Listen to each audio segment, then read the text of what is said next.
My story is about a Mormon family who were part of the MK Ultra program started by Operation Paperclip and masterminded by our original handler, Mr. Greenhog.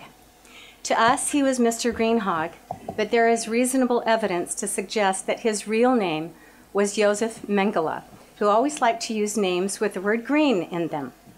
My family were used as entertainers, child pilots in wars, medics, special messengers, high-priced call girls, presidential models, sports figures, and international spies.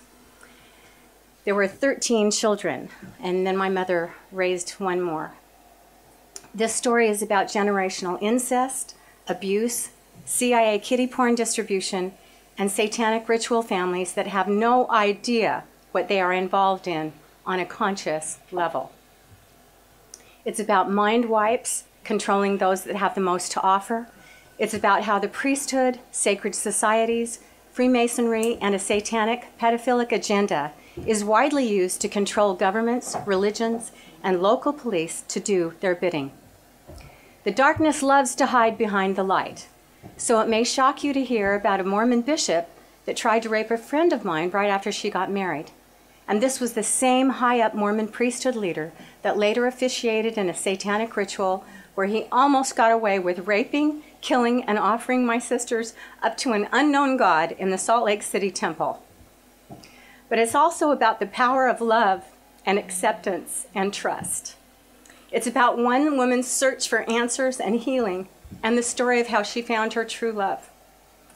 He's in the audience today, and I want you all to know that I would never have made it to this moment in time without him. Thank you, Dean. Dean's astounding work talks about the language of the body's organs and glands. The colon, for instance, is about eliminating that which no longer nurtures us, which is a function of hatred. If we stay true to our spirit, we figure out how to eliminate what no longer nurtures us, and the hatred goes away. Another organ lesson for me was about the thyroid. The problem with all thyroid issues is when we have the inability to correct personal justice, which creates the emotion of anxiety. Anxiety is just a warning sign telling us that something is not right, so we can correct it. But if you can't or won't do anything about personal injustices, you will take on a drag that causes you to be numb or disconnects you from that warning signal about what doesn't feel right. And that is what Dean and I call the dragon. So where does that leave us today? Today, victims are blamed and perpetrators are let off the hook or ignored. There's a fuzzy line between them. Even children are blamed for being raped in some sicker circles of society. Dean says there is no limit to the perversity of the dragon, and this needs to be corrected. When my father went to prison for his crimes, there was a collective sigh of relief for the thyroids in our family. The perpetrator was finally in a place he could not hurt us or any other children during that time. He was the guilty party, and we were the victims. Society came forward and by putting him in prison, showed us that and made this right. It was a public clarification about who was guilty and who was not. But he was a victim too. So this is a tricky subject.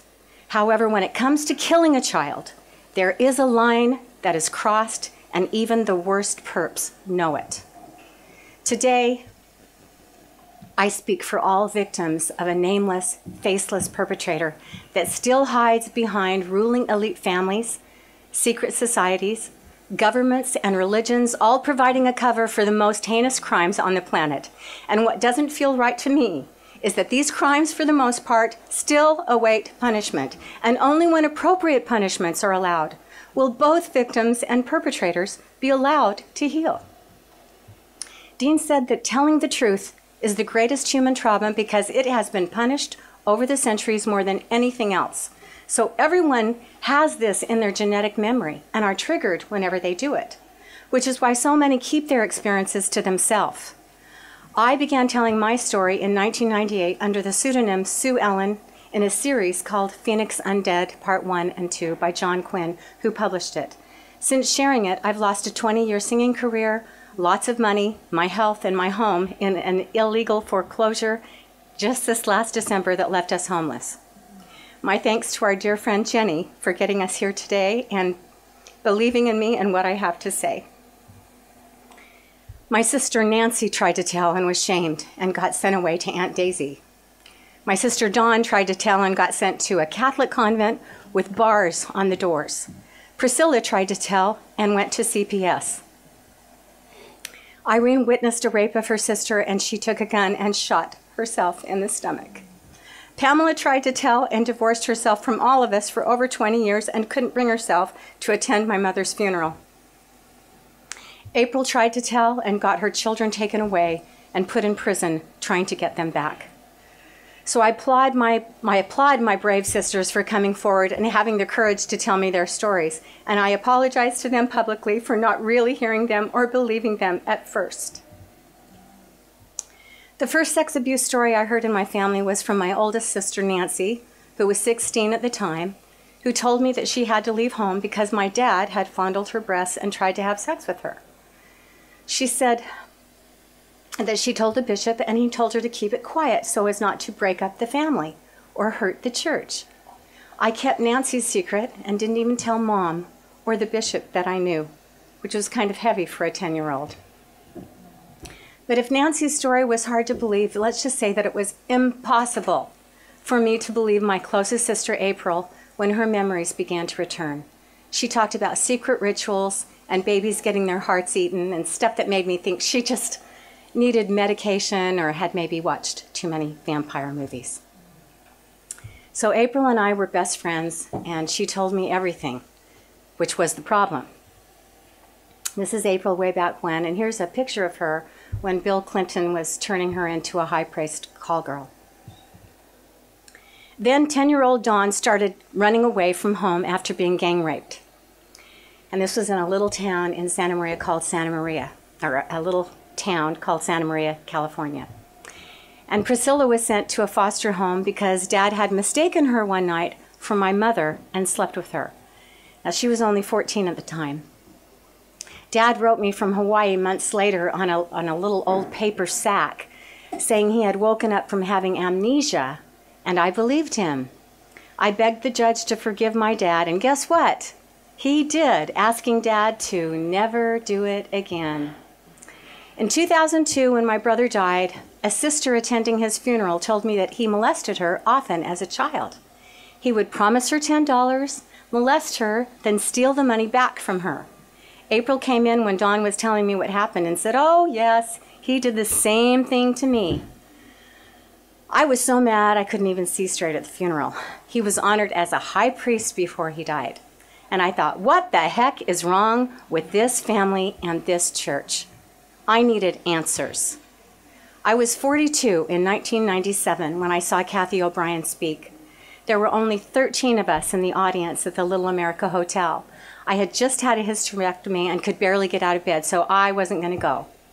Until I had a heart prompting that was very strong to go hear her speak.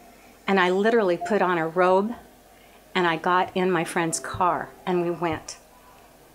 Kathy and I talked afterward, and she told me that she remembered me and my family during her Mormon MK Ultra days, which later explained Alex Houston's brief history with our family in our county fair days, and that was a stunner. But finally, my sister's crazy stories began to make some sense.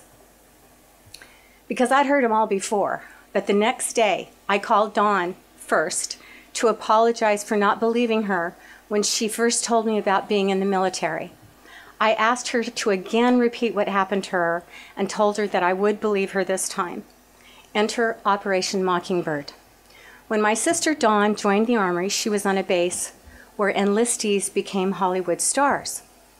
She repeated that experience where a surprising number ended up being movie stars. She gave me a long list, and it would surprise you who they are, or maybe not.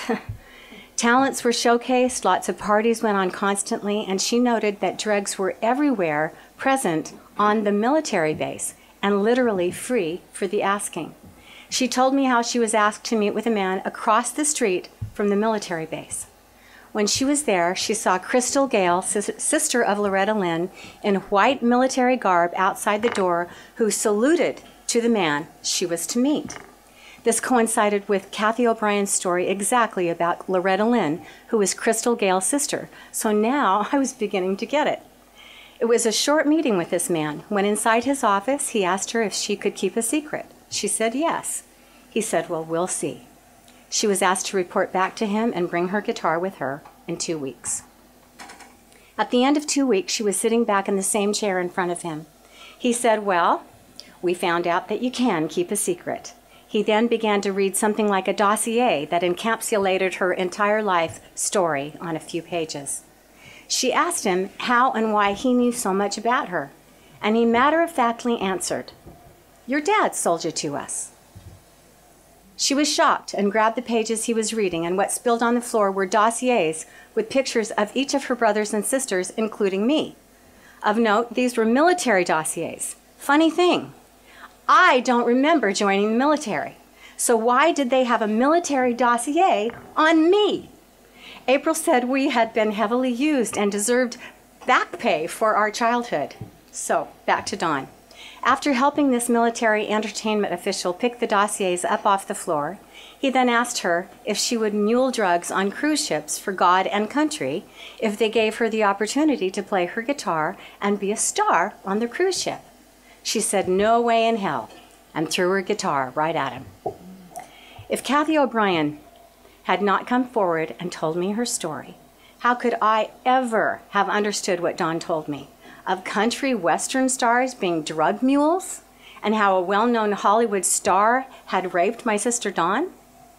Then I remembered in my early career a certain John Fisher that was a manager for the Eagles, Travis Tritt, George Strait, who heard me sing and said he'd like to make me into the next country music star. I turned him down because I didn't like his vibe. And looking back, I'm sure I dodged a bullet right there. So who gets chosen to be a CIA mind control slave? Most come from poor families, so if the abuse is discovered, they can't afford to pursue justice. They choose kids and teens that come from abusive families. Mental disabilities are a plus because if the victims remember anything and report it, they can claim the victim isn't reliable. The guilty parties of this world love nothing more than to call a person that tells the truth crazy. But there's a problem with that if you marry a man with a PhD in clinical psychology. The truth is coming out more, the dots are being connected, and those with stories are being heard. This is my husband, Dr. Dean G. Allen, PhD. And they lived, and if you want to know about this next picture here, there's my sweetie pie. We walked down the aisle with those sunglasses. I asked him, when I realized it was him and couldn't be anybody else, I said, Dean, what's our life going to be like? And he said, it's going to be so bright you're going to need sunglasses. What we're learning about Operation Mockingbird is that high-profile celebrities become CIA mind control victims as children or teens who are still used by the CIA. And when they start to recall being forced to abuse a child or kill somebody, they feel shame and guilt. Many commit suicide because they don't realize it was their programmer who committed those acts and not them. In many cases, they programmed us to think we committed crimes that never really happened. So in 1947, my father was a perfect candidate. Paperclip to Andrews Air Force Base was from 1945 to 1959. And I understand they took the Operation Paperclip through all the Air Force bases, and my dad was right there in 1945 when this all started. I understand they asked him 300 questions to find out if they had generational incest abuse so that they could be the perfect candidates, and my father certainly was. He spent the next several years in Virginia. His mother and father molested and neglected him. The church priesthood did also. He suffered extreme trauma as a child, and his father was from Colonia Juarez, Mexico, in a polygamy family. And there's also a connection with Colonia Juarez with Operation Paperclip, if you'd like to look that up. His mother molested him and hated his life, and he hated his life until he joined the Air Force, where he reported being fed regular meals and taken care of for the first time in his life. Because, you see, these are the throwaway kids, and that's the ones they like to use. My father was a chosen one because of his exceptional IQ, which was over 145. His bloodline, he claims he is the illegitimate son of a Utah senator, and that's before Hatch. his desire to follow orders, his talent. He was in the Air Force Band, a very elite band, and most of all, his patriotism. He would cry over any patriotic song. When he enlisted, his children instantly belonged to the military too. Now, most people don't know about a term called issue. An issue is like when they issue you clothing. And you get issued children, and the military basically, in their demented minds, the parts that in the military that have done this, call you the issue. And you are literally the issue of the United States, whatever it is your father or mother joined up in. This kind of trickery on paper is not consent. Blind trust is not informed consent. This is slavery, and why we have to put a stop to it. Now I'd like to introduce my beautiful mother.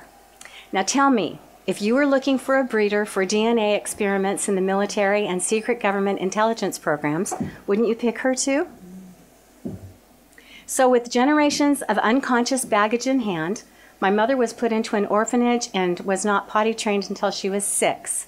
She and Dad, who were both incest abuse victims going back several generations, got married after only knowing each other for 10 days in July of 1948. We lived in Glendale, Phoenix, Sunnyside, St. Joseph, Thatcher, and Wilcox, Arizona, and all through until our family grew to 7 children. My dad started out working for the post office, which I now understand is the CIA. CIA get assignments, not choices. And his assignment after Arizona was to become a music teacher in Santa Maria, California, which is 15 minutes from Vandenberg Air Force Base. In 1967, our family competed with 300 entries to sing at the Hollywood Bowl with the famous King sisters of the big band Hollywood era. And after that, we were made honorary members of the King family. And we sang, "Oh, when the saints go marching in." And that kind of got us started on our big singing career. I was the daughter of the music teacher between 16 and 18. We sang at church a lot. We played all kinds of instruments. And so I decided to start a singing group with my sisters. And there we are at the Santa Barbara County Fair. And after all those sisters, we had a little brother named Valiant. As the years rolled by, we kept adding to the Cumming Sisters and Company with more sisters, and even our baby brother Valiant when we became the Cumming Sisters plus 1. The Santa Maria Times plastered us on the front page news when we won our singing contract in Los Angeles. Dad was also working on an audition with the Lawrence Welk Show, which he got, but I was unable to attend because I was at Brigham Young University. This article was entitled, "The Cumming Sisters Hit the Big Time." My brother Paul Cummings was one of the few to beat the 4-minute mile. He was the NCAA mile champion right out of school. He went to the Olympics. He broke a lot of records. And his best friend in this world was Bruce Jenner. Ritualistic child abuse is the most hideous of all child abuse. The basic objective is to systematically terrorize children until they are forced to dissociate. The torture is the execution of a well-planned, well-thought-out ritual, often performed by close relatives. The only escape for the children is to dissociate, where they will develop a new personality to enable them to endure the abuse. This new personality is very helpful to the abusers. Once the abuse is over, the core personality is not conscious of what happened. Dissociation also serves the purposes of the occult because the children have no day-to-day memories of the atrocities. They go through adolescence and early adulthood with no active memory of what is taking place, but continue in rituals through their teens and early 20s, unaware of their involvement. The victims lead relatively normal lives until they get triggered and flashbacks or nightmares occur. Now keep in mind that this is, and always has been, about money and power. It's about keeping the drug cartels, violent gangs, human trafficking, sex trade, child trafficking, child porn industry, and human slavery as alive and lucrative as possible. To give you an idea of the large sums of money involved, some children, even immigrants, are used in snuff films and dissected live for organ harvesting for Planned Parenthood, and their body parts sold to hospitals for between $90,000 and $225,000, depending on the organ. Children with great DNA are also sold to families willing to buy them. Many of us have heard of the excretion called adrenochrome. The Satanists remove children's adrenal glands right after they've been terrorized and right before they are killed in rituals to extract this Kool-Aid the elites use to sustain their youth and extend their lives. Now, speaking of triggers, as I was going through pictures, I looked at the hands that were posed like butterflies. Butterflies are the symbols for the MK Ultra program, and the man that took this pic always wore a big Masonic ring. And that man was Ralph Adams, as you can see right here. He was also the town photographer. He performed on the Ed Sullivan Show, the Caesar's Palace, and Mike Douglas, and he made me levitate in his show and my sisters disappear. And don't ask me how he made me levitate or disappear, because I honestly can't tell you. This was the second magician we worked with. The first was Alex Houston, who raped Priscilla at a county fair. The memories seem to come in layers. For example, the first memory might be of incest, then they remember robes and candles. Next, they realize that their father and or mother were present when they were being abused. Another layer is seeing other people hurt or killed.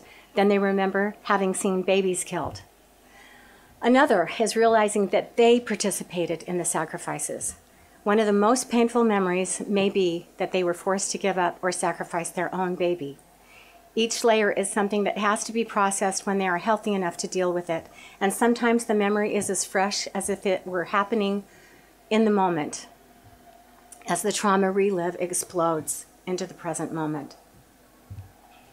This is what happened to my sisters when their memories resurfaced, sometimes right in front of my eyes. They would get severe headaches, body pains, and they would often throw up. And then they would call me. I guess I was the family therapist starting at 10 years old. In the late 80s and early 90s, our memories began to resurface. And this is my little sister Pam, you haven't seen her yet, and all the way back to my mother and my grandmother in the back.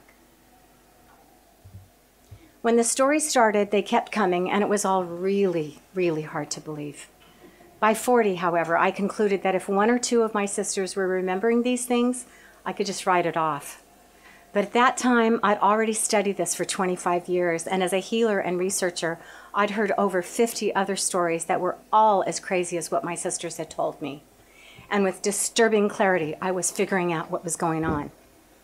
When I was 52, I finally felt safe enough myself, with some expert help from my husband, Dean, to finally recover the following memory when I was a little girl. I was heartbroken when I was forced to accept my sister's story as true. I remember being really young, like 5 or 6. We lived in Wilcox, Arizona. On this night, the woman had me on a cart in the kitchen at church, the kind you would serve food on, so I was really tiny. The women were preparing me and telling me how special I was to be chosen, and that I should feel really good about that. The women from the order seemed to be enjoying touching my private parts and lubricating me for what was about to happen to me. After they were finished with that, I was wheeled into a room to be raped by the men from church. I knew these faces. Why were they doing this to me? I screamed, and that's when I disassociated. Next, I remember hovering over my body, and for some reason, I was allowed to connect to those in the room and could feel and hear their thoughts of the men who were there. Several were like tigers with their prey as they were brutally raping and sodomizing me with great enjoyment. One of the men was feeling badly that he wasn't home for some reason. Another man was hoping that the bishop appreciated he was there because he didn't want to be overlooked next time the bishop chose new counselors. Then he took his turn. I was way too young to decipher the breadth of what I was picking up at the time, but over time have processed this, and what I got is that these men were past feeling on a lot of levels. Some needed approval from their brethren, but still the perversion was enjoyment.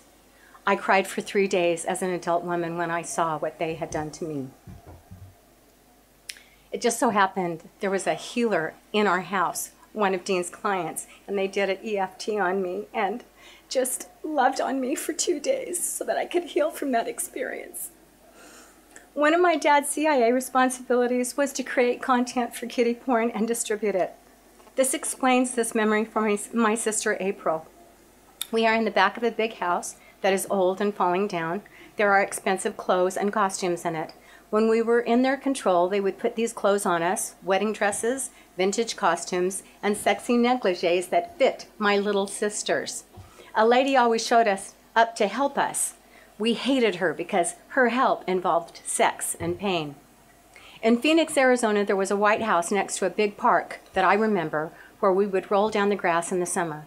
To this day, I'm allergic to grass. That's where we would have to go to see Dr. Greenhog. I hated those big hypodermic needles and the painful experiments. But then Dr. Greenhog would come in and give us candy. April said, I think we proved some of their mind control methods unsuccessful because they could not fully control all of us.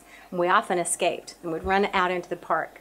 Dawn, Priscilla, and I often took our cues from Wanda, who lent us part of her ironclad will.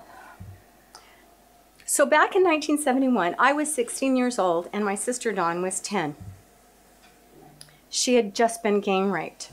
After that, my brother and dad had a terrible fight, the worst thing I had ever witnessed. I later found out what it was about. It was about who was going to have sex with her. My brother left home and joined the Army right after that.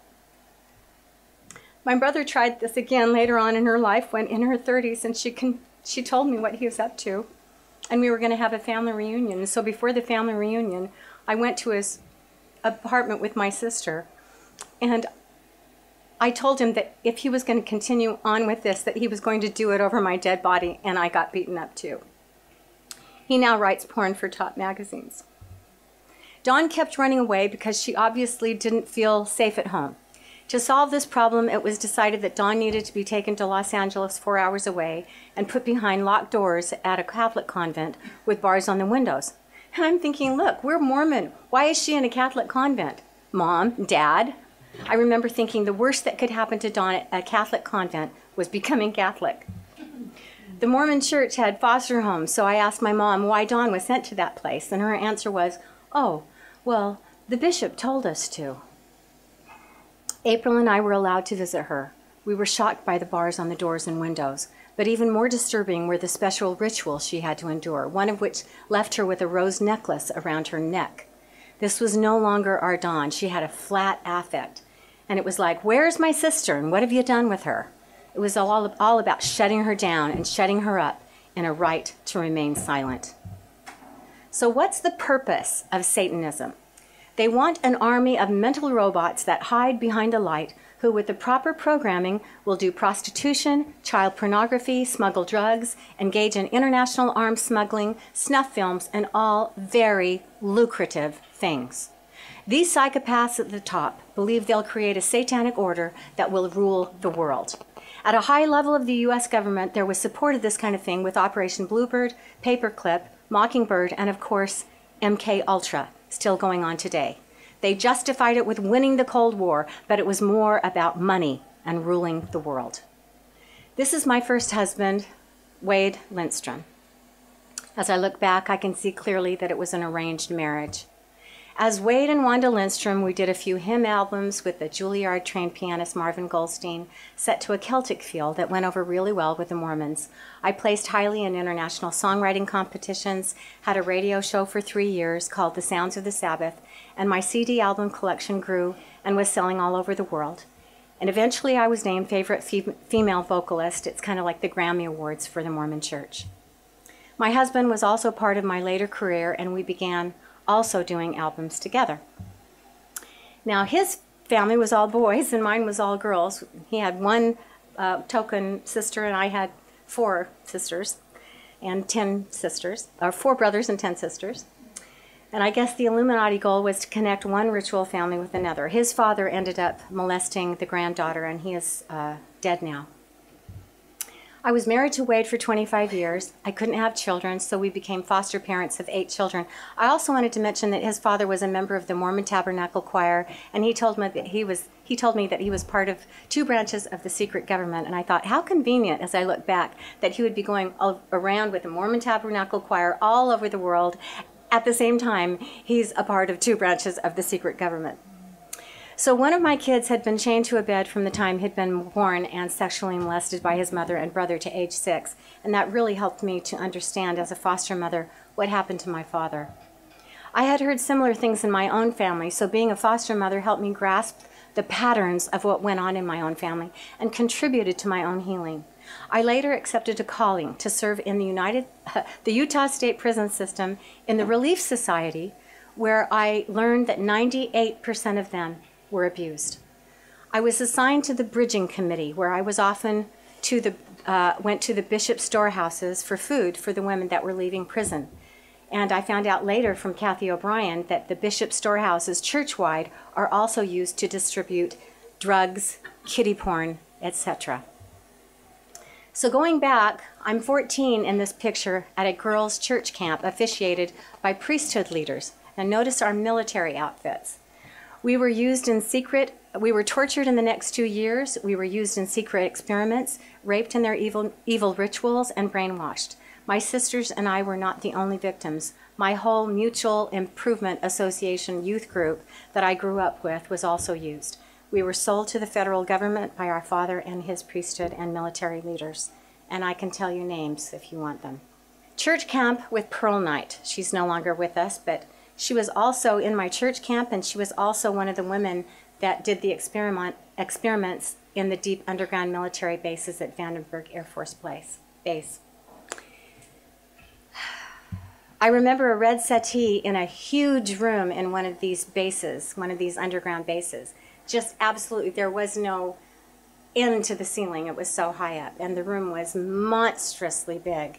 And there was this red settee in the middle, and my sister April and I were just about ready to get our hypodermic needle that we always hated. And I remember saying, "You run this way, April, and I'll run this way." And we would run and run and run, and we could run just like my brother. And so they always had a hard time catching us.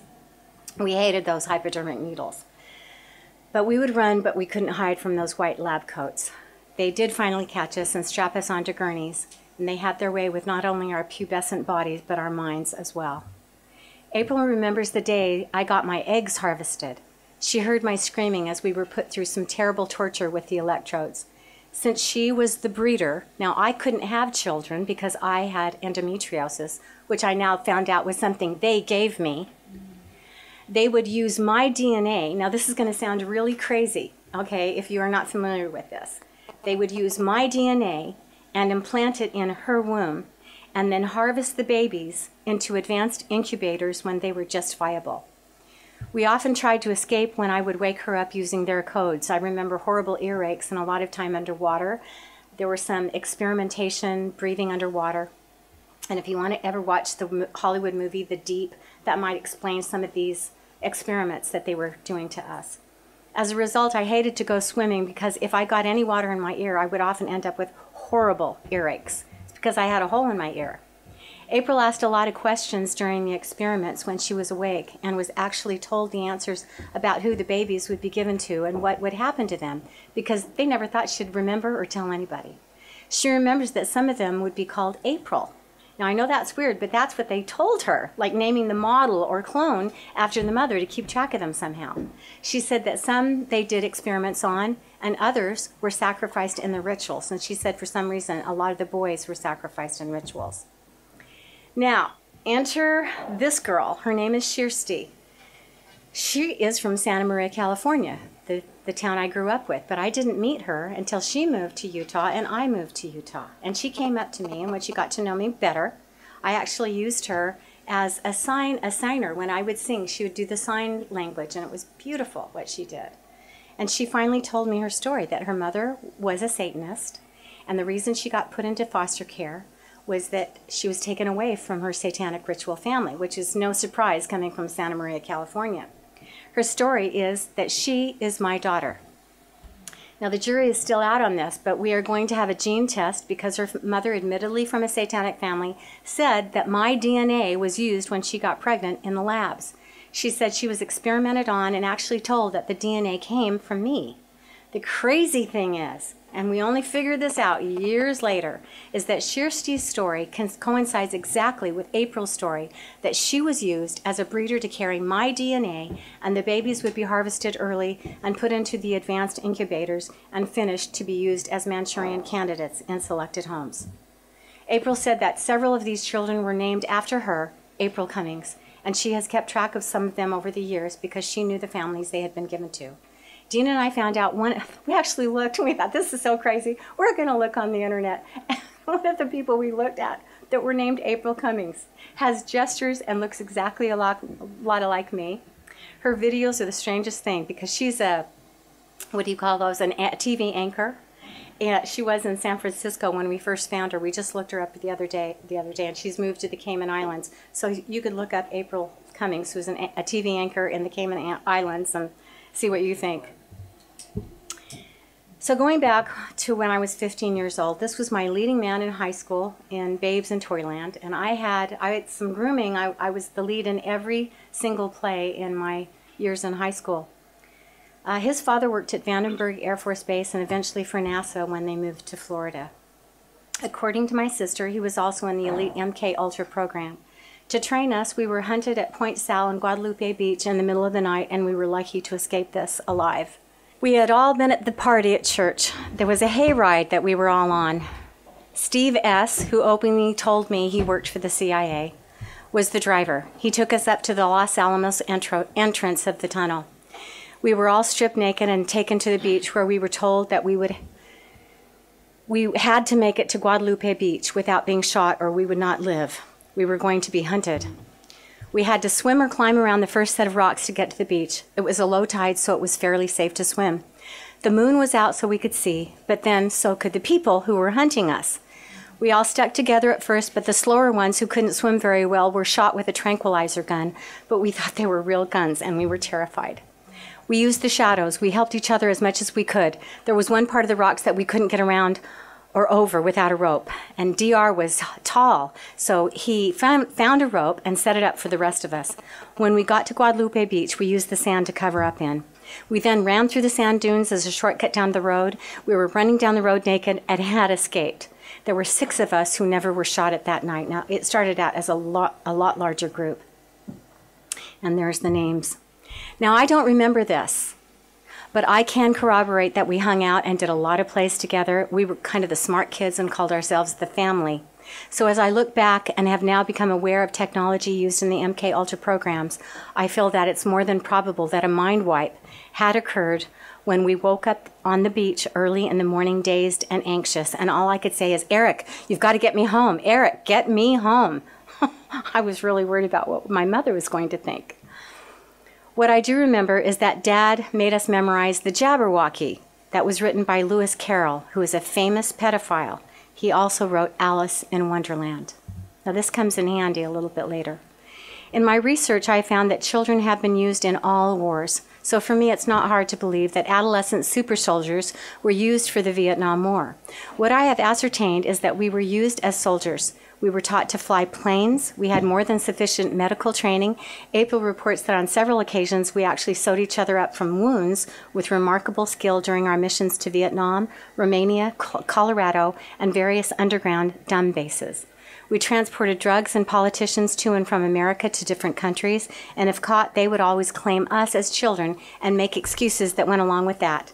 And this was really dangerous for the throwaway kids, but very, very clever. The craziest story is about Senator Jack Ryan.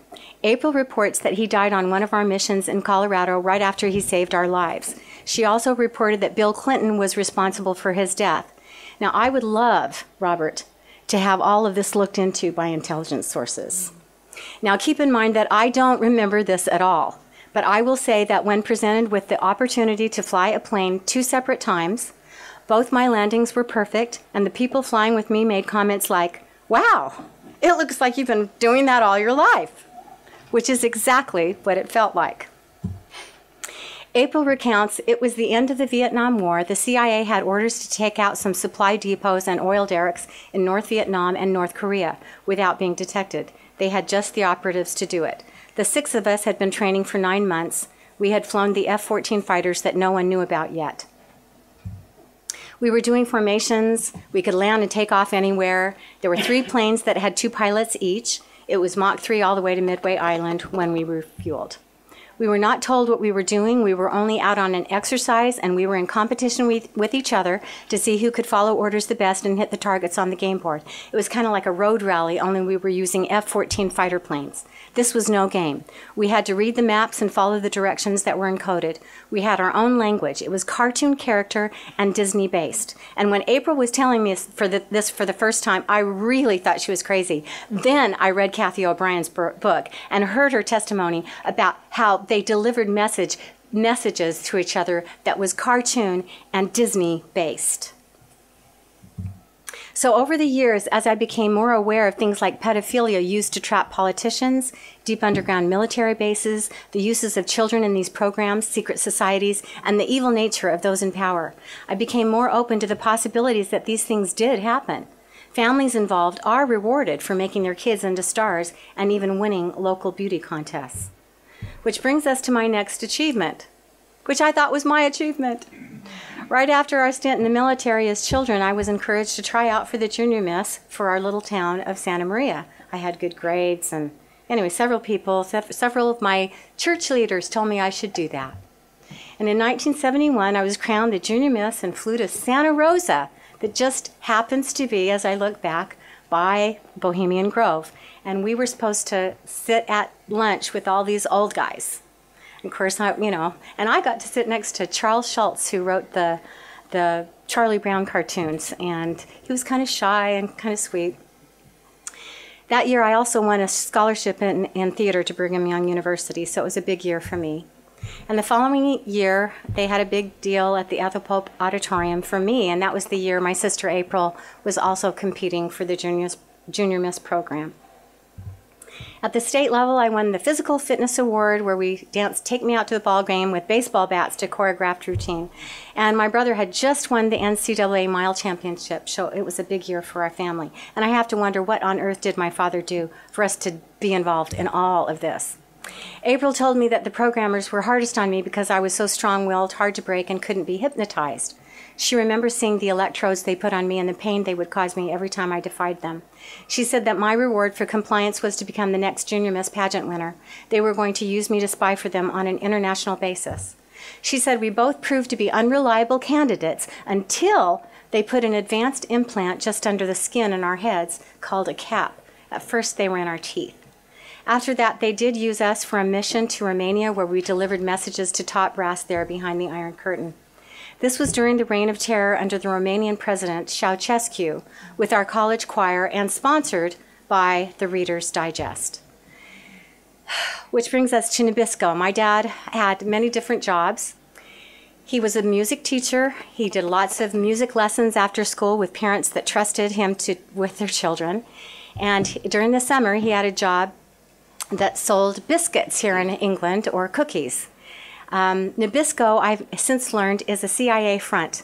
My dad was a cookie salesman and would also stock shelves on the base, Vandenberg Air Force Base, where we got to help. This was our time to go with Daddy in the car, and just one-on-one with a big family. It was a big deal to be able to be one-on-one with Dad. I remember getting there, but when we left, I always remember going through the gate. The stile would go up, but it would go down, and my dad would have to show his military pass, which I think is very interesting. But I was always super, super tired, apparently from the drugs they gave me. Each month when my period came, I was rushed to the hospital where my doctors would give me Darvon or Darvocet for my endometriosis, and I would sleep for days just to recover from the pain. And you guys, this pain was absolutely horrific. It was not normal pain. It was like, shoot her up. My Dr. Karamitz, they would take me in. My mom, I would get a phone call. I would have to call her immediately. They would take me into the back, and they would give me a shot just so that I could survive the next couple of days. And as I look back, who knows what happened to me during the time I was asleep for those couple of days. April said the ritual sacrifices happen more often than I ever want to know. I hope that is the worst memory I have to endure. We were copulated and sodomized after some of the rituals. They liked it when the girls were on their periods so they could taste the blood. This is the same group of people I encountered in the basement of the Salt Lake City Temple.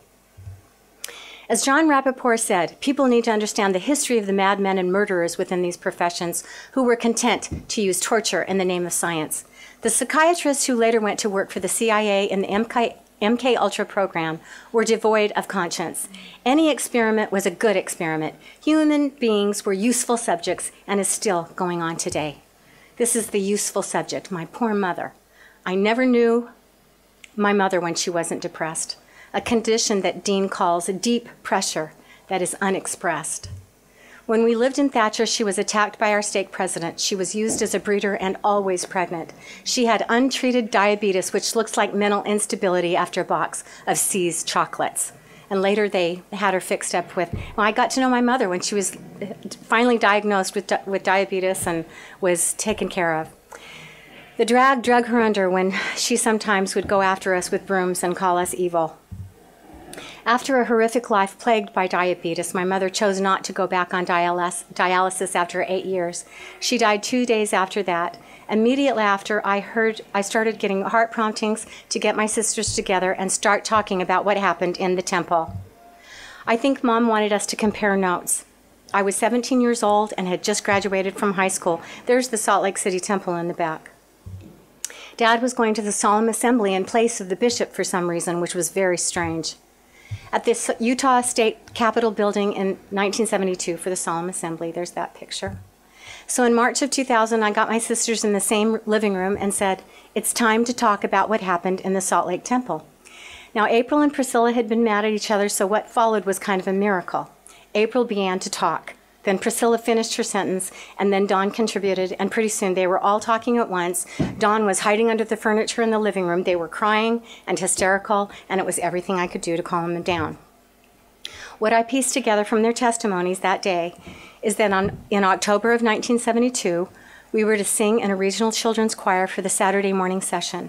My little sisters, Dawn and Priscilla, had gotten lost just before we were to sing, so my father sent April and I to run and go find them. We heard them screaming when we ran down some tunnels under the parking garage to the basement of the temple. When we got close to the screams, we heard a newborn baby crying. The baby suddenly stopped crying as soon as we got to the entrance room with a big red poinsettia on the floor, where we found our little sisters. 8-year-old Priscilla was being placed on a black altar with a red tablecloth. We were frozen in fear at the door when we realized that a man in black and red robes, similar to the white ones worn in Mormon temple ceremonies, was cutting out the heart of the little baby we heard crying. We knew that this man was a high-up leader in the church even then, but who eventually became the prophet of the church. This man recently died. He held a jeweled dagger as he held the lifeless body and tiny heart and took a bite out of it.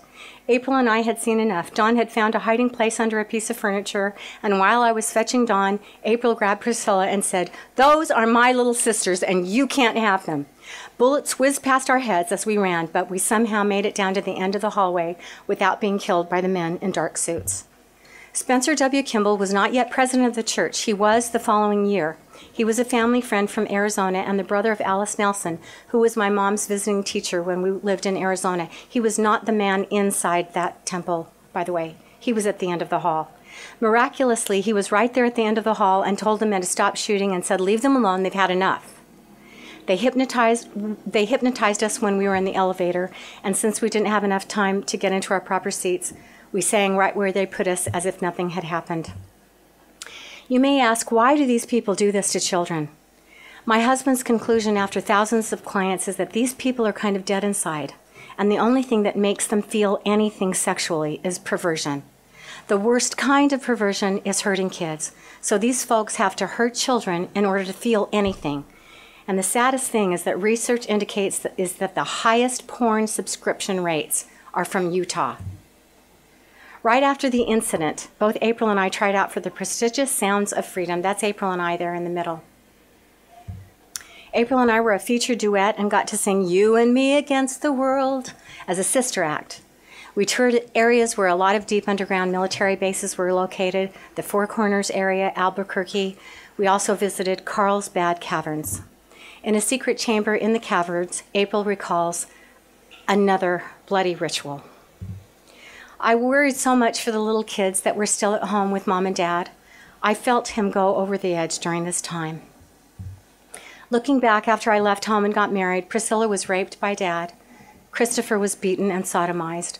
Pam and Andrea were preyed upon and groomed, and Roberta got pregnant at age 15. There's my brother Christopher after he had been severely beaten. Pamela began to date a guy when she was 17. Pam said Dad was actually jealous of him. Mom and Dad were staying with me after Dad got out of prison, so out of curiosity, I asked him about that. I could tell that he was instantly triggered by a strong emotion when he looked at me and said, "Why would she choose James when she could have me?" And I thought, whoa, my dad is not okay still. This is not a grown-up. This is a young boy with a crush. This is his arrested development stage. And then I knew why my Pied Piper father, why he got along so well with children. He was one of them. This is Roberta in overalls with Priscilla, Val, and Chris, and she was already pregnant there. I remember going to visit the family and going to lunch with Dad and my sister Roberta. After prison, my dad was no longer a teacher, but was a fundraising director for area schools in the Henderson, Nevada area. When Dad showed up in his car, he said he'd been fundraising all day, the car was full of stuff in the back and not to use it. Roberta didn't hear him, and she opened up the car to put her purse in, and out fell a bunch of kiddie porn.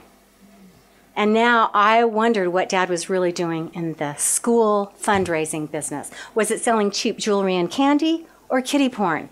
And my final question was, who was he selling it to in the public school system? I get now that pedophiles are attracted to the teaching profession with few protection measures in place to identify and stop them. Looking back, I shudder to think of my father being in any public school system or doing those private music lessons after school. You may ask, why do these people do this to children? Dean's conclusion is that they need extreme perversion, and the worst perversion is hurting kids. Repentance has become a business for churches, so even victims are told to read more scripture, repent, and pay twice as much tithing as part of the repentance process. But my question is, what are the victims repenting for? The structure of our society, education, government, and military, is a structure of chaos, and churches are a big part of that. This is a structure of brutality, of insanity, of sadism, of fetishism, of cannibalism, of exploitation of the innocent, of torture, of murder, and of death. But love and compassion are the highest forms of intelligence and in human evolution. These elitists who program children have yet to evolve and don't feel emotions like those much higher on the evolutionary scale. But dark games don't fly in the light. Love triumphs as more and more are speaking out. I now believe that ritual abuse programming is widespread. Reputable sources are saying between 8 and 10%, depending on where you live. It is systematic, it is very organized, and it is in every dinky, stinky little town across this world, and it's high time to shine some light on it. I remember watching Roots and seeing the people that were called slaves. It was called slavery. But the worst kind of slavery is when those enslaved are so mind-wiped they cannot even recognize that they have been slaves, that they have been unwittingly experimented on, that their children have been tortured at home, at school, and at church. This is the face of willing slavery, because silence is our consent, and there is no reward for well-behaved slaves. Slavery is not upon us. It's been on us for quite some time. There are only two energies in this world. One is the drag on spirit life force energy, which encapsulates confusion, deception, manipulation, fear, and force. These are the powers of the dragon. And the other energy is love and light. The unevolved dragon on spirit life force energy thinks that if we don't stop what it's doing, that we are going along with it, which makes tribunals such as this so powerful. Because once we as a society can see what has been done to us, we cannot unsee it. And when those responsible for these atrocities are made accountable, then whatever agreement the dragon thinks it has with us is officially ended. One of my fellow singing friends is Sandy from the Lawrence Welk Show. Maybe some of you remember her. Her sister is a therapist, and Sandy told me once that her sister said if the lights went out in every home in Salt Lake City where there was incest and abuse, it would be dark every night in Salt Lake City. because families wittingly and unwittingly become involved, and bishops and professors can become involved, and co-workers can become involved, and our own siblings can become involved just by following orders in the military. Husbands and wives, even our own beloved parents, can become involved without even knowing it, with their eyes wide shut, as the cycle of abuse continues with generational victims of church and state. To all victims everywhere, I want you to hear these words. This was not your fault. It's the fault of psychopaths that have long considered us slaves to be sexploited and experimented upon, and it must end now. My father is 86 now, and I don't know if he has crossed that line and killed a child or not. The point of killing children and spirit cooking is to get them to cross that line. Yes, they were all victims, but this is where, if they are aware of doing it, they always have a choice, because the powers that were have to get them in so deep that there's no way that they can get out. And until you understand dragon thinking, you won't understand. The dragon has its own philosophy, and that is whatever it takes to establish, maintain, and control. There's an old saying, the truth will set you free, but first it will piss you off. But we all have choices, and there is that line that gets crossed. Again, the lesson of the colon is to hate that which no longer nurtures us, to hate it enough to expel it and eliminate it, which will only happen when we become aware of it. We are not supposed to love this. The lesson of the colon shows us that we are literally designed to hate it, just like we hate stinky poop, and eliminate it. Consciousness is the only elegant solution, and it's high time to gather together and not let those killing children to get away with it any longer. How else are we ever going to have the peace on earth that we deserve? For the sake of any soul that they have left, we must mete out the appropriate justice that each one deserves, or it will just go on and on. My suggestion is to offer the worst offenders who admittedly are not interested in changing a pill that will end their lives, or offer life imprisonment, because I am all for compassion, but that will not extend to child killers that can hurt children again and again. Now, for those shocked at this, it may surprise you how many offenders choose this pill voluntarily rather than live in a world where they are being found out. The dragon hates the light. The dragon plan is to shatter trust, to create a system that can do this automatically and generationally, and to control those with the most to offer. Psychopaths love the light as long as they can control it, use it, abuse it, and own it. That's what pedophilia and child abuse is. Meanwhile, untreated pedophilia leads to wolves in sheep's clothing, and the sheer numbers of victims is staggering, and these people are only discovered after harm has been done. To survive in a nation of sheep, ruled by wolves, owned by pigs, you must become a lion. And to all lions everywhere, I say, it's time to roar. Because every child that is abused by a government is one child too many. Every child that is abused by a trusted parent is one child too many. And every child that is abused by an authority figure in a church is one child too many. The good news is that this all ends when people start telling their stories. Only then can we see that they're all the same story. We are the jailers and the liberators, and by jailing key people right away, we can liberate ourselves. So may this tribunal eventually lead to not only compassion for victims, but justice for the guilty, because we are the ones we have been waiting for.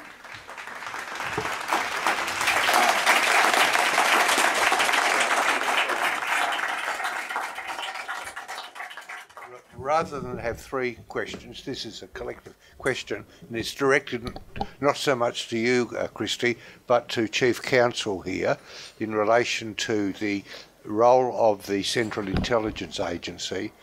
We understand the abuse, the sex, the drugs and everything else, and we're wondering if Chief Counsel could comment on the advantage of the CIA being involved in these programs, and and the dangers of disclosure, like when people do come out of do come out of drug-induced and sex-induced disturbance. I was just saying to His Grace before that, and to my associate Justice, that a friend of mine became addicted to cocaine, and he basically lost his mind. He used to go to parties manned by leading lights in the establishment, including judges, and they were served drinks and cocaine by naked girls, and that was normal. But he came out of it, and he recovered, and he wrote a book, and the book is a bestseller, and it's on the Amazon bestsellers list. So some of the people who were involved ended up in prison. He didn't. And some judicial reputations went down in tatters. So I was wondering if Chief Counsel could... Sir John, I love being sandbagged and hit over the head with a 2x4. No problem. But you're trained for it. You're a Marine officer. It is the obvious question. Let me say that you'll have a chance to submit additional information for the record, including names if you wish, and we can coordinate something for follow-on videos. Yes. The obvious question is, okay, you've been a senior CIA officer, and do you believe this? Yes, I believe this. However, let me clarify that 90% of the people in CIA are good people trapped in a bad system, and there are at least 7 CIAs, okay? So CIA is not a monolithic organization. Also, when we, against the orders of President Truman, when Allen Dulles brought in all the Nazi scientists and so forth, they went to 2 places. They went to CIA and they went to the National Aeronautics and Space Administration, which in our world we call it not a space agency. And as Kathy O'Brien has said so clearly, that's where the bulk of the mind control has been done. So just to mention the 7 CIAs as a partial and very brief answer to your question, there is the Wall Street CIA. CIA was actually founded by Wall Street to be its secret control element. And this is best told in a book by David Talbot, The Devil's Chessboard. Okay, and I have a summary review on it. Then there's the White House CIA, which does dirty tricks for whoever happens to be president. But the White House CIA seems to have merged into the blackmail CIA. CIA at the worst level appears to have joined now with the FBI, the NSA, and the Mossad. And so there's this aspect. And then there's the drone CIA, which has a 98% assassination rate. There's the Saudi-Israeli CIA, which does rendition and torture. And then there's the real sort of CIA, the old spies like me who do their best not realizing that it's all a joke. And then finally there's the bureaucratic CIA. I mean, I was threatened with assassination in a specific country, and 2 days later the message comes in. I went underground in pseudonym in another hotel, abandoned my house, and a message comes in from a clerk at CIA saying, well, we're paying for your house, we can't pay for a hotel at the same time.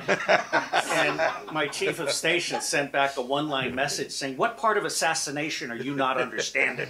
Okay, so I've been there. And the bottom line for me is that the bulk of CIA is honest and worthless, and that 10% of CIA that does great evil needs to be rooted out. But I will absolutely assure you that the FBI, NASA, FEMA, DHS, all have their own 10%. And so what we're doing here really is moving truth toward clearing all of this out. And Chief Justice, you can get me tonight over a glass of red wine and I'll tell you the rest of it. Justice Cleverly, was there another question? Okay. Commissioner Lena Helstein. A very little proposal. Very raw one. I'm sure we shall discuss later on. But we have a very brave and very still little practice in Lithuania, in the Eastern Europe. And I'm saying this because I remember your last sentence. Maybe tribunal, maybe somebody will help. This goes in the air because everything has, not everything, those 10 good percents in the whole bad body, first of all, must be helped by the new rising forces. And new rising force is coming from population. And that's why tribunal is born.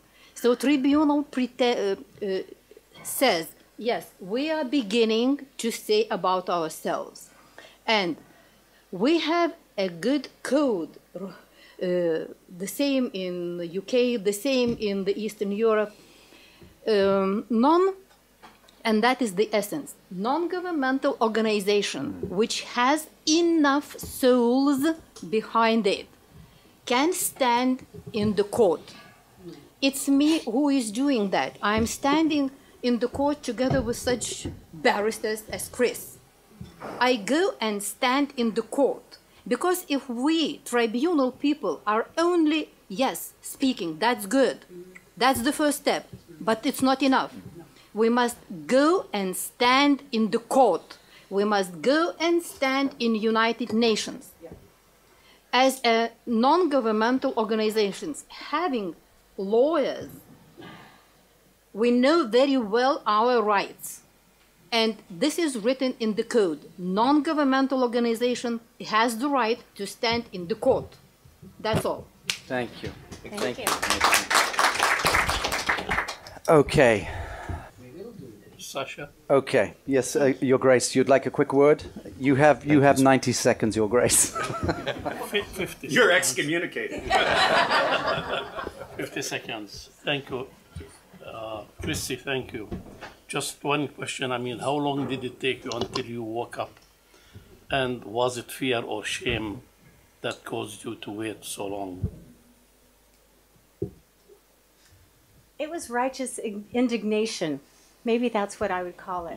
I had gone to a Sunday school class and I read something from the Bible and I asked the question. I said, why did Moses cut off the heads of 23,000 people and put them on sticks and turn them upside down and let the blood run to the ground? I said, what God would ask someone to do that? And then to have the young children being given to the men and killing everybody else, leaving the women and the children. And I thought, what God is going to be doing this? And so I asked the question. And there was some ruffling of feathers, and I could see the priesthood, upset with me.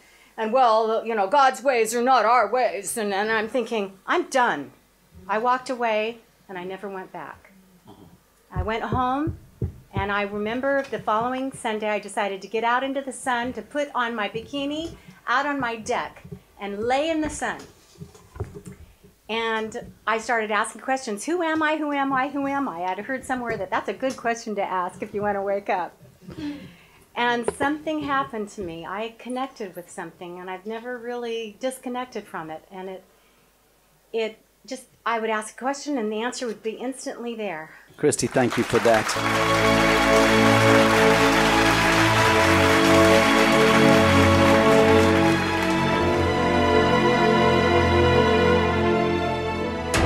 Are the power behind the ITNJ. Add your voice. Sign the treaty.